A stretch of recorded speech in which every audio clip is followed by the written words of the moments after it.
صاحب، secretary health عدیل شاہ صاحب، deputy speaker صاحبہ سوریا بی بی، اسپیکر صاحب، یہاں پہ موجود ہیں میرے ایم پی ایس، معززین، حاضرین محفل، السلام علیکم۔ کسی بھی ملک کی ترقی کے لیے ضروری ہوتا ہے کہ وہاں پر ایک تو ڈیٹا ہونا ضروری ہے آپ کے پاس، تاکہ آپ کو معلوم ہو کہ کس سیکٹر میں کن لوگوں کو آپ نے اگر فیسیلیٹیٹ کرنا ہے تو کتنا اس کے لیے آپ کو فنڈز چاہیے اور کیا کیا آپ کے وہاں پہ ضروریات ہیں، اور ساتھ ساتھ جو بھی ترقی یافتہ ملک ہیں ان میں جو اصل چیز ہے کہ اس میں ڈیجیٹائزیشن کی گئی ہے، جو کہ بہت ضروری ہے، کیونکہ ٹرانسپیرنسی کے لیے اور ٹرانسپیرنسی کے ساتھ ساتھ آپ کو بہترین سہولیات مہیا کرنے کے لیے جب تک آپ کے سسٹم کو آپ مانیٹر نہیں کر سکیں گے آپ لوگوں کو فیسلٹی نہیں دے سکتے۔ ہماری جب یہ گورنمنٹ آئی تو ہمارا جو پہلا ایک ٹارگیٹ تھا وہ یہی تھا کہ ہم لوگوں کو ایز آف بزنس بھی دیں اور لوگوں کو ایزی فیسلٹیز بھی دیں، اور ہمارا جو آئی ٹی ڈپارٹمنٹ ہے وہ جو اس پہ کام ہم نے ان کے ذمہ لگایا تو ہر ڈپارٹمنٹ کے اندر وہ اس وقت سسٹم کو ڈیجیٹائز کر رہے ہیں، اور الحمدللہ بڑا سپیڈ سے یہ کام ہو رہا ہے، اور چونکہ ظاہری بات ہے ایک بہت بڑی حکومت اور ایک بہت بڑے محکمے اور ادارے ہیں اور بہتر کام کرنے کے لیے ٹائم تھوڑا لگتا ہے، لیکن بہت کم ٹائم میں کافی چیزوں کو آلریڈی ہر ڈپارٹمنٹ پہ وہ آگے بڑھ رہے ہیں، اور جس کا یہ آپ کے سامنے آج یہ پیش کیا گیا ہے۔ میڈیسنز کے اور صحت کے حوالے سے میں بڑا حیران ہوں اس بات پہ کہ ہم بحیثیت مسلمان اپنی اسلامی تعلیمات کو اگر مد نظر رکھیں تو کچھ ایسے شعبے ہیں کہ جس کے اندر تو یہ سوچنا بھی کہ کرپشن ہوتی ہے، میرے خیال میں انسان کے رونگٹے کھڑے ہو جائیں، لائک ہیلتھ، کسی انسانی زندگی، کہتے ہیں ایک انسان کی زندگی کو بچانا پوری انسانیت کو بچانا ہے، اور ایک ایسے شعبے کے اندر آپ کو یہ پتہ چلے کہ اس شعبے سے منسلک لوگ ہو یا کسی بھی چیز میں کوئی کرپشن ہو رہی ہے تو انسان کو لگتا ہے کہ شاید ہمارے جو اخلاقیات ہیں وہ اتنے گر چکے ہیں کہ ہم اپنی قبر بھی بھول چکے ہیں، اپنی موت بھی بھول چکے ہیں، اور ہم انسانیت سے بھی بہت دور جا چکے ہیں۔ اور عظیم قومیں اور عظیم معاشرے تبھی بنتے ہیں کہ جب ان کے اخلاقیات اعلیٰ معیار کے ہوتے ہیں، اور ساتھ ساتھ جو اسلامی تعلیمات جو ہے بتائی گئی ہیں وہی ہمارے لیے ترقی کی طرف ایک اگر ہم نے جانا ہے تو وہی ایک راستہ ہے ہمارے پاس کہ اس سے بھی ہم دور ہو رہے ہیں۔ تو الحمدللہ ہم نے اپنی گورنمنٹ آنے کے بعد حالانکہ ریٹ کافی بڑھ گئے میڈیسن کے، جس طرح دنیا میں ہر چیز مہنگی ہوتی ہے وتھ پیسج آف ٹائم، اور ہمارا پیسہ چونکہ ڈیویلیو بھی ہو رہا ہے کیونکہ ہم ایک مقروض قوم ہے، مقروض ملک ہیں، تو اس میں ہم نے ماشاءاللہ صرف اور صرف پراپر پریکیورمنٹ کے لیے جو ہم نے کمیٹی بنائی اور ٹرانسپیرنسی کو سامنے رکھا تو اربوں روپے اتنی ہی دوائی جو ہم نے اپنی آبادی کے لیے ہائی ریٹس پہ ہمیں لینی پڑی، لیکن پھر بھی اربوں روپے کی ہمیں بچت ہوئی اس پہ، اور یہی وہ بچتیں ہیں جو ہم نے کی ہیں مختلف سیکٹرز میں کہ الحمدللہ آج ہم موصوبہ بن چکے ہیں۔ مجھے فخر ہے اس بات پر کہ جنہوں نے 30 ارب روپے قرضہ اتارنے کے لیے اپنے فنڈ کے اندر کیش جو ہے وہ ٹرانسفر کر دیا ہے، کیونکہ عمران خان صاحب کا ایک ویژن ہے اور اس ویژن کو ہم نے فالو کرنا ہے کہ کبھی بھی عظیم قومیں، خوددار اور مختار قومیں جو ہے وہ مقروض نہیں ہوتی۔ تو ہمیں فخر ہے اس بات پہ کہ ہم نے پہلا قدم اس طرف لے لیا ہے، اور اس انشاءاللہ ہم اس کو 150 بلین تک، 150 ارب تک لے کے جائیں گے۔ ہم نے اپنا قرضہ ختم کرنا ہے اور اپنے بچوں کے لیے کم از کم یہ روایت نہیں چھوڑنی کہ وہ بھی ہماری طرح مقروض قوم ہو۔ اسی طرح ہمارا جو ہیلتھ کارڈ ہے، ہیلتھ کارڈ میں بھی ماشاءاللہ ہم نے جب سے مانیٹرنگ سسٹم کو بہتر کیا ہے تو اس میں ہمارا 30% حالانکہ انکریز کیا گیا ریٹس، کہ بہت سے جو ہاسپٹلس ہیں ہمارے پرائیویٹ وہ ہم سے چلے گئے تھے اس وجہ سے کہ ہمارے جو سرکاری ریٹ سے کم تھے، انہانس نہیں ہو رہے تھے، تو چونکہ ان کا بزنس ہے تو وہ ان کو وارہ نہیں کھا رہا تھا، تو 30% انکریز بھی کیا ہم نے بہت سے علاج کے حوالے سے پرائیویٹ ہاسپٹلس کا جو ریٹس ہے ان کو، لیکن اس کے باوجود بھی ماشاءاللہ پہلے کی نسبت صرف اور صرف مانیٹرنگ جو میں نے پہلے ذکر کیا بات کا کہ مانیٹرنگ کی وجہ سے تقریباً ہر مہینے 1 بلین روپیز کی بچت ہو رہی ہے، کیونکہ مانیٹر ہو رہی ہے چیز کہ واقعی اس بندے کا وہ علاج ہوا اور اتنا ہی علاج جتنا ہوا کیا حکومت کی طرف سے اتنے ہی پیسے جو بھی علاج ہوا اسے کاٹے گئے، اور ہماری پوری کوشش ہے کہ اب یہ جو علاج ہے اپنے سرکاری اسپتال ہم بہتر کریں اور یہ سرکاری اسپتال میں ہی یہ علاج زیادہ ہو تاکہ حکومت کا جو پیسہ ہے وہ سائیکل حکومت کے اندر ہی چلتا رہے۔ اور ماشاءاللہ اب پچھلے مہینے جو ہے 70% جو بلنگ ہوئی ہے وہ ہمارے سرکاری اسپتالوں کی ہوئی ہے جس کے اندر لوگوں نے علاج کرا۔ اس کا مطلب ہے کہ سرکاری اسپتالوں میں ان کو وہ علاج ملا تو وہ مطمئن تھے تو وہاں پہ گئے، کیونکہ ہیلتھ کارڈ پہ تو آپ کہیں بھی جا سکتے ہیں۔ ساتھ ساتھ جو ہمارا کرائٹیریا تھا پرائیویٹ ہاسپٹلس کا، اس کو بھی ہم نے انہانس کیا کہ اس کو ذرا بہتر ہونا چاہیے. اس میں کچھ ایریاز ہمیں تھوڑا مسئلہ آ رہا ہے کیونکہ کچھ ہمارے بیکورڈ ڈسٹرکٹ ہیں اور وہاں پہ ظاہری بات ہے پرائیویٹ ہاسپٹلس بھی اس معیار کے نہیں ہیں. تو اس کے اوپر ہم نے یہ پالیسی بنائی ہے کہ فی الحال ان ہاسپٹلس کو جو اس لیول کے بھی نہ ہو، تھوڑا کم لیول بھی ہو، لیکن ساتھ میں ایگریمنٹ پہ ہم نے یہ رکھا ہے کہ آپ کو یہ معیار آہستہ آہستہ اچیو کرنا پڑے گا اگر آپ نے گورنمنٹ کے ساتھ ہیلتھ کارڈ کے اوپر لسٹ میں رہنا ہے. تو اس پہ کام ہو رہا ہے. میری یہ ریکویسٹ ہوگی منسٹر ہیلتھ سے، سیکرٹری ہیلتھ سے، کہ اس کے اوپر جو آپ کی ٹیم اور کمیٹی بنی ہوئی ہے وہ ایک دفعہ پھر ایک دورہ کر کے کچھ جو ہمارے وہ ہاسپٹل جو لاسٹ ٹائم آپ کے اس میں رہ گئے تھے اس وجہ سے کہ کرائٹیریا میں پورے نہیں آ رہے تھے، اگر آپ نے بتایا تھا ان کو کہ کرائٹیریا یہ والا پورا کر لو تو ہم آپ کو انلسٹمنٹ دینے کے لیے تیار ہیں، تو ایک وزٹ دوبارہ کرا لیں ان کے اوپر تاکہ ہمارے لوگوں کو میکسیمم زیادہ اسپتال ملے اور زیادہ رش نہ ہو اور ان ٹائم ان کو جو ہے بہتر فیسلٹی ملے ہیلتھ کارڈ کے اوپر. اس کے علاوہ ہمارا جو ایک سسٹم تھا، آپ میں سے کچھ سیاسی لوگ بھی یہاں بیٹھے ہوئے ہیں اور باقی بھی سارے یہاں پہ ایکسپرٹس ہی ہیں تقریباً جو لوگ ہیں، یہ ایک ڈی ایچ او آفس ہمارا جو ہے نا، یہ ہمیشہ سے ایک بہت بڑا ایک اسٹرکچر ہے ہمارا ہیلتھ کا، لیکن انفارچونیٹلی اس لیے جو کام ہو رہا ہوتا ہے اس کو پتہ بھی نہیں چلتا کہ کس طرح ہو رہا ہے، کیونکہ بی ایچ یوز ہیں بہت زیادہ اور بہت زیادہ ڈاکٹرز، ٹیکنیشینز، نرسز، ان کے اگر آپ چیک کریں تو ڈی ایچ اوز کے بورڈ پہ ہوتے ہیں، وہاں پہ ان کے انڈر کام کر رہے ہوتے ہیں، لیکن وہ فیسلٹیز ان بی ایچ یوز تک اس طریقے سے نہیں پہنچ پاتی ہے. تو اس کے لیے جو یہ سسٹم بنایا گیا ہے اس پہ وہ بہت ہیلپ کرے گا، کیونکہ بی ایچ یو جو ہے یہ فار فلانگ ایریاز میں ہوتے ہیں، ان کو مانیٹر آپ سسٹم کے تھرو ہی کر سکتے ہیں، فزیکلی نہیں کر سکتے، فزیکلی پاسبل ہی نہیں ہے کہ آپ ان کو کر سکیں. تو اس کے لیے اب یہ جو سسٹم بنا ہے اس میں یہ چیز انشیور ہوگی کہ وہاں پر وہ جو دوائی اس بی ایچ یو کو ضرورت ہے، اس کی آبادی کے لیے ضرورت ہے اور کون کون سی دوائی وہاں موجود ہے اور کون سی موجود نہیں ہے، تو بجائے کہ وہ یہاں پہ لیٹر بازی کرے یا وہ یہاں پہ آئے پھر اس کو ٹائم نہ ملے، اس کی پھر ملاقات نہ ہو، تو یہ جو ایک ڈیلیئنگ قسم کا جو ہمارا ایک سسٹم ہے جس کی وجہ سے چیزیں ڈیلے ہوتی رہتی ہیں اور اس کی وجہ سے لوگوں کو مسائل آتے ہیں، تو اب وہ آن لائن بیٹھ کے وہاں پہ اپنی ریکوائرمنٹ بھی کر سکتا ہے، بھیج سکتا ہے، پرچیزنگ بھی وہاں سے کر سکتا ہے اور ایک پراپر اسی وینڈر سے کر سکتا ہے کہ جو ہمارے پاس سرٹیفائیڈ ہے، شارٹ لسٹڈ ہے، اور اس کے اندر ٹرانسپیرنسی بھی رہے گی، پتہ چلے گا کتنی دوائی وہاں پہنچی ہے. اور ساتھ ساتھ ہم ایک اور کام بھی اب کر رہے ہیں، وہ یہ ہے کہ ہر اس بندے کا ہمارے پاس ڈیٹا ہوگا جس کو وہ دوائی پرووائڈ کی جائے گی تاکہ دوائی کے اندر چوری نہ ہو سکے اور میکسیمم لوگوں تک وہ دوائی پہنچ جائے. تو یہ پورا ایک پروسیس ہے جس پہ ہم کام کر رہے ہیں. ایز اے ٹیم یہ کام کرنا پڑے گا، تمام ڈپارٹمنٹس کو کرنا پڑے گا. میں سمجھتا ہوں کہ ہمارا یہ سفر ہے ترقی کا سفر اور لوگوں کو سہولیات دینے کا سفر، اس میں کچھ چیزیں جو ہیں وہ ہماری اٹ موسٹ امپورٹنٹ ہیں. اس پہ ہیلتھ ایجوکیشن جو ہے یہ دونوں ایک میجر جو ہمارے سیکٹرز ہیں. تو انشاءاللہ ہیلتھ کے اندر بہت جلد، چونکہ ہیلتھ کارڈ میں تو ہم جو ایڈمیٹڈ پیشنٹ ہوتے ہیں ان کا فری علاج کر ہی رہے ہیں، سرکاری اسپتالوں میں بھی کر رہے ہیں، پرائیویٹلی بھی کر رہے ہیں. ساتھ ساتھ جو ہماری ایمرجنسی ہے،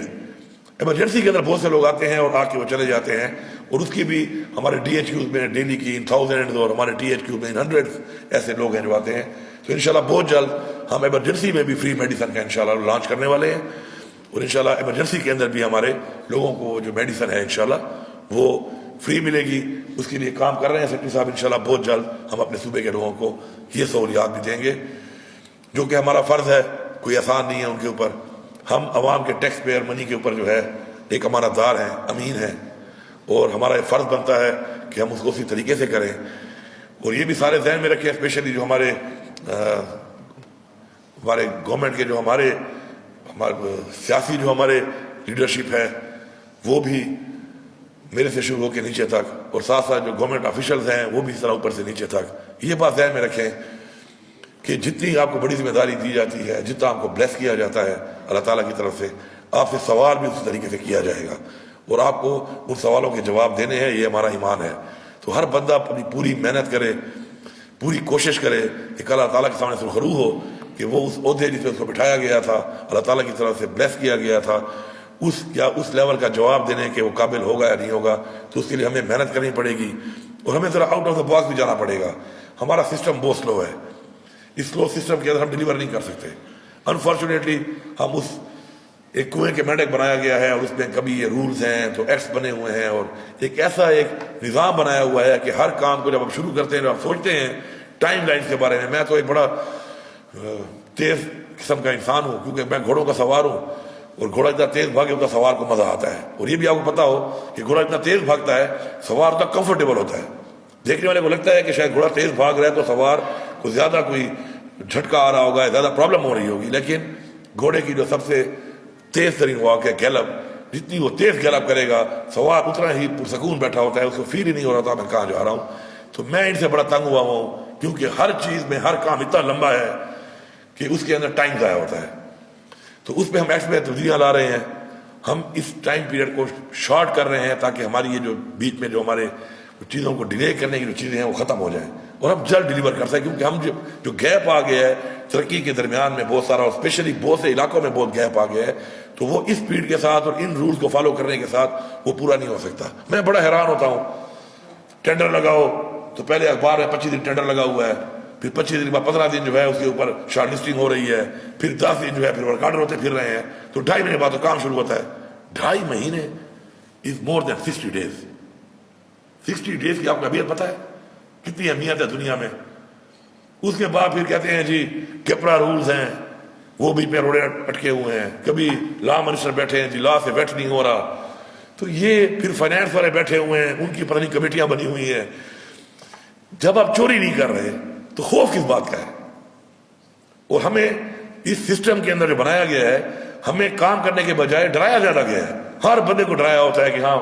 یہ بھائی فالو نہیں کرو گے تو یہ ہو جائے گا وہ ہو جائے گا. جبکہ پاکستان میں تو ایک بڑا کلیئر ہمارے پاس پکچر آئی ہوئی ہے کہ جب آپ کو تننے کی باری آتی ہے تو کچھ نہ بھی اور تن دیا جاتا ہے آپ کو، اور اگر آپ کو تننا نہیں ہے تو کچھ بھی کر لو تو کچھ بھی نہیں کہتے ہیں. تو ہمیں ان سے نکلنا پڑے گا، ہمیں تیز کام کرنا پڑے گا، ایسے ایکٹس لانے پڑیں گے، ایسے جو، اور اسمبلی کا کام ہی یہی ہے کہ وہ ایسے اقدامات کرے، ایسے ایکٹس، ایسی رولز، ایسی پالیسیز بنائے، ایسے قانون سازی کرے کہ جس سے تیزی آئے کاموں کے اندر بجائے ڈیلیز آنے کے. تو انشاءاللہ اس پہ کام ہو رہا ہے، اور انشاءاللہ ہمارا صوبہ جو ہے اب خود کفیل بھی ہو رہا ہے. 44% جو ہماری انکریز ہوئی ہے ہمارے ریونیو کے اندر، تو یہ ایک بہت بڑی اچیومنٹ ہے اتنے کم ٹائم میں. تو میں یہ بتانا چاہتا ہوں پورے پاکستان کو، اپنے صوبے کے لوگوں کو، کہ یہ اس ٹیم ورک سے، اس محنت سے پاسبل ہوا ہے کہ ود ان ایگزسٹنگ سسٹم. ابھی تو ہم نئی چیزیں کرتے جا رہے ہیں، ابھی ہوں گی، لیکن اس کے باوجود ایگزسٹنگ کے اندر اگر ہم نے 44% کا انکریز کیا ہے تو تمام وہ محکمے، تمام وہ ادارے جنہوں نے یہ کام کیا ہے تو اس میں انہوں نے کوئی تبدیلی لائی ہے، تو اتنا انکریز اتنا بڑا آ گیا ہمارے پاس. اور اس کو ہم مزید بھی بڑھا سکتے ہیں، مزید کام کر کے، مزید ٹرانسپیرنسی لا کے، مزید بہتر کر کے، مزید انویسٹ کر کے ان سیکٹرز کے اندر کہ جن سیکٹرز کے اندر پوٹینشیل ہے. اور انشاءاللہ اس کے اوپر ہم کام کر رہے ہیں، مل کے ہم نے کام کرنا ہے. مجھے انشاءاللہ پورا یقین ہے کہ بہت جلد ہمارے صوبے کے اندر جس طریقے سے ہم ابھی ٹرانسپلانٹ کا بھی کام شروع کر رہے ہیں، ہمارے صوبے میں ٹرانسپلانٹ ہوں گے، یہاں پر ہم یہیں پہ کریں گے، اور ہیلتھ کارڈ میں کور بھی کریں گے اس کو. ہمارے کارڈنگ کا بڑا ایشو ہے، ہمارے پورے ریجنز کے اندر جو ہے وہ کارڈنگ کی سہولیات نہیں ہیں، اور اب تک نہیں ہے. پھر کبھی کبھی میں کسی پہ تنقید نہیں کرتا، لیکن کبھی کبھی مجھے دکھ ہوتا ہے اس بات کا کہ جب ایسی کوئی چیز سامنے آتی ہے تو پھر میں یہ سوچتا ہوں کہ 10 سال حکومت بھی ہماری یہاں پہ رہی ہے، تو پھر اور بھی تھوڑی سی ڈسپوائنٹمنٹ بھی ہوتی ہے اس بات کی. تو انشاءاللہ بہت جلد جو ہے اسی سال کے اندر ہمارے ساؤتھ ریجن میں انشاءاللہ 2 ہم کارڈنگ کے وہاں پہ اسٹیبلش کر رہے ہیں کہ وہیں پہ، کیونکہ دل کے علاج کے لیے آپ کو اندازہ ہونا چاہیے کہ بہت سے لوگوں کو بھی بہت ویٹ کرنا پڑتا ہے. ایک تو میرے دل میں درد ہے، ایک وہ ٹینشن، اوپر سے میں جاؤں فری میں ہیلتھ کارڈ کرانے کے لیے، کیونکہ اسپتال اتنے کم ہیں، فیسلٹی اتنی کم ہے پرائیویٹ اور گورنمنٹ کی ملا کر، کہ مجھے کہتے ہیں مہینے بعد آنا. تو دل ویسی چیز ہے نا، ہر طرح سے تھوڑا سا نازک چیز ہے نا، ٹوٹتا بھی جلدی ہے تو پریشانی بھی زیادہ دیتا ہے. تو اس چکر میں جو ہے وہ مجھے اب اگلے کہیں کہ جی مہینے بعد آنا، تو میرا کام تو ہو گیا نا. تو اس لیے انشاءاللہ ساؤتھ میں بھی، مالاکنڈ میں بھی، ہزارہ میں بھی، پشاور میں ہمارے پاس ہے اویلیبل، اور پرائیویٹ ہاسپٹلس بھی یہاں پہ ہمارے ساتھ اس میں ہیں، انلسٹڈ ہیں. تو انشاءاللہ ساؤتھ ریجن میں، مالاکنڈ میں اور انشاءاللہ ہزارہ میں منیمم 2 جو ہے ہم ڈویژن لیول پہ کم از کم ایک ہم بنا لیں گے، تاکہ ہمارے لوگوں کو اس کی سہولیات بھی جلد سے جلد ملے. اور دل کے مسئلے ہمارے ہیں بھی زیادہ، ویسے بھی دل کے مسئلے ہمارے زیادہ ہیں، اور ہماری یہ خوراک کی وجہ سے بھی زیادہ ہیں. میں اکثر اپنے دوستوں کو کہتا ہوں کہ یہ اپنے ہارٹ کو چیک نہ کراؤ، کیونکہ 1-2 وال تمہارے بند ہونے ہی ہیں، اور اپنے بارے میں تو مجھے پورا یقین ہے کہ تینوں ہی بند ہو. تو میں کہتا ہوں جب جھٹکا آ جائے گا تو ڈاکٹر بتا دے گا، اب میں چیک کرا کے کون پریشانی لے لوں اپنی، پتہ چل ہی جانا ہے. کیونکہ یہ ہمارے میں یہ چیز بہت زیادہ ہے، اور آپ نے نوٹ کیا ہوگا اپنے ارد گرد کہ اس میں جو بھی گیا ہے اسے چیک کرایا ہے تو ٹھیک باہر نہیں نکلا وہ. تو اسے سمجھ جائیں کہ حالات ٹھیک نہیں ہیں. تو اس کے لیے ضروری ہے کہ ہم اس کے لیے علاج اب ٹھیک کر دیں, بہتر کر دیں اس کے لیے. تو انشاءاللہ مجھے پوری امید ہے کہ مل کے ہم نے کام کرنا ہے, اور میں آپ کو یقین دلاتا ہوں کہ ان سیکٹرز کے اندر پیسے کے حوالے سے انشاءاللہ ہم اس طریقے سے محنت کر رہے ہیں, ریونیو انکریز کر رہے ہیں اپنے انشاءاللہ. تو ہم انشاءاللہ اس کے لیے میکسیمم پیسہ جو ہے اکٹھا کریں گے اور انشاءاللہ آپ کو مہیا کریں گے تاکہ آپ لوگوں کو یہ فیسلٹی دے سکیں. آپ سب کا بہت شکریہ.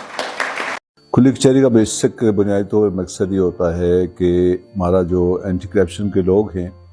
ان کا ہمیں آئیڈیا ہو جاتا ہے, پتہ چل جاتا ہے کہ ان کی پرفارمنس کیا ہے. بعض لوگ ایسے ہیں جن کے کافی عرصہ سے کیسز چل رہے ہوتے ہیں لیکن کوئی سنوائی نہیں ہوتی, تو ان کی دادرسی کے لیے پھر ڈائریکٹر صاحب بھی بیٹھتے ہیں, میں بھی ہوتا ہوں. تو ایک تو یہ اس کا بیسک مقصد ہوتا ہے. دوسرا مقصد یہ ہوتا ہے کہ آپ کو یہی پتہ چل جاتا ہے کہ لوگوں کا آپ کے ادارے کے بارے میں امپریشن کیا ہے, وہ کیا رائے رکھتے ہیں, کہاں پہ ان کی جو کانفیڈنس ہے اس کو امپروو کرنا ہے یا ان کی جو دادرسی کرنی ہے. تو دوسرا یہ بیسک مقصد ہوتا ہے. تیسرا اس میں جو اسٹیبلش کرنا ہوتا ہے کہ ٹرینڈ کیا ہے کرپشن کا, کہ کس طرح کی جو ہے وہ درخواست سے زیادہ آ رہی ہیں, لوگوں کی تکلیفات کہاں پہ ہیں. تو اس کچہری میں جو 2-3 کچہری سے ہم جو کر چکے ہیں اس میں جو تخمینہ لگایا گیا ہے, ایک طبقے سے بہت زیادہ تکلیف ہے عوام کو, اور وہ ہے بستہ اور پٹواری. تقریباً ہر دوسرا کیس جو ہے وہ زمینوں کے متعلق ہے. تو ہم کوشش کر رہے ہیں, حکومت کوشش کر رہی ہے. میری پہلے بھی SMBR صاحب سے بھی میری میٹنگ ہوئی اور چیف منسٹر بھی بار بار اس پہ بہت زور دے رہے ہیں کہ ہم ریکارڈ جو ہے زمینوں کا جو ریکارڈ ہے اس کو کمپیوٹرائز کریں. اور ابھی ہم ڈسٹرکٹ بائی ڈسٹرکٹ چل رہے ہیں, اور انشاءاللہ جب یہ کمپیوٹرائز ہو جائے گا تو مجھے امید ہے کہ یہ کیسز بھی آہستہ آہستہ کم ہوتے چلے جائیں گے. اور جب یہ کیسز پٹواری کے کم ہو جائیں گے اور زمینوں سے متعلقہ کم ہو جائیں گے تو اینٹی کرپشن کا بوجھ بھی اس لحاظ سے بہت حد تک کم ہو جائے گا. تو بیسیکلی یہ ایک ٹرینڈ ہے جو کہ اس کے اندر نظر آیا. دوسری بات یہ ہے کہ کیونکہ کرپشن میں سب سے بڑا عوام کو جو میسج میں دینا چاہتا ہوں, یہاں پہ بہت زیادہ کیسز اس طرح کے آ رہے ہیں کہ ہم نے رشوت دی یہ کام کرنے کے لیے, ہمارا کام نہیں ہوا. یہ رشوت دی جعلی انتقال کروانے کے لیے. ابھی آج ایک کیس آیا ہوا تھا, وہ جعلی انتقال کروانا چاہتا تھا, پٹواری کو پیسے دیے, پٹواری انکاری کر گیا. مجھے اب یہ بتائیں نا, الراشی والمرتشی فی النار, ہمارے پاس ایسی سیکشن موجود ہے کہ رشوت دینے والے پہ بھی FIR ہونی چاہیے اور رشوت لینے والے بھی ہونی چاہیے. لیکن ہم تھوڑا سا نرمی یہ برتتے ہیں کیونکہ ایک طرف عوام ہوتے ہیں, تو عوام کا ساتھ دیتے ہوئے ہم آفیشلز کے اوپر FIR کر دیتے ہیں. ابھی میں یہ واضح کر دینا چاہتا ہوں کہ قانون موجود ہے, FIR راشی پہ بھی ہوگی, رشوت دینے والے پہ بھی اور رشوت لینے والے پہ بھی. اس لیے یہ ذرا خیال رکھیں, عوام اس چیز کو ریزسٹ کریں کہ رشوت نہ دیں, جائز طریقے سے کام کروائیں. اگر جائز طریقے سے کام نہیں آپ کا ہو رہا تو پھر جو اگلا متعلقہ افسر ہے اس تک اپنی پریشانی لے کے جائیں, درخواست لے کے جائیں. ابھی اختیار عوام کا جو ہے اس کے اوپر باقاعدہ پورٹل ہے, اس کے اوپر جائیں. آپ چیف منسٹر کے تھرو آئیں, بہت باقی جو سسٹم ہے اس کے تھرو آئیں. ہماری اپنی پورٹل جو ہے جو کمپلینٹ سیل اینٹی کرپشن کا, آپ اس کے تھرو آئیں. لیکن یہ نہ کریں کہ آپ رشوت دیتے ہیں, آپ کا کام نہیں ہوتا, آپ خود ظالم ہوتے ہیں, آپ ایک غلط کام کروانا چاہتے ہیں اور پھر آپ مظلوم بن جاتے ہیں. تو یہ کام جو ہے میں عوام سے ریکویسٹ کروں گا, درخواست کروں گا کہ برائی کا نتیجہ ہمیشہ برا نکلتا ہے, اچھائی کا نتیجہ اچھائی نکلتا ہے. برا کام کریں گے انجام بھی برا ہوگا اور اس میں آپ بھی متاثر ہوتے ہیں, آپ دوسرے افسر کو بھی مرتشی بناتے ہیں, وہ رشوت لیتا ہے اور ماحول کو بھی خراب کرتے ہیں. تو کوشش نہ کریں بلکہ آپ تہیہ کریں کہ آئندہ آپ رشوت دے کے کوئی کام نہیں کریں گے. اگر کام نہیں ہوتا پھر ہمارے پاس آئیں کہ یہ جائز کام ہے, نہیں ہو رہا پھر آپ کی انشاءاللہ دادرسی کریں گے. Thank you very much.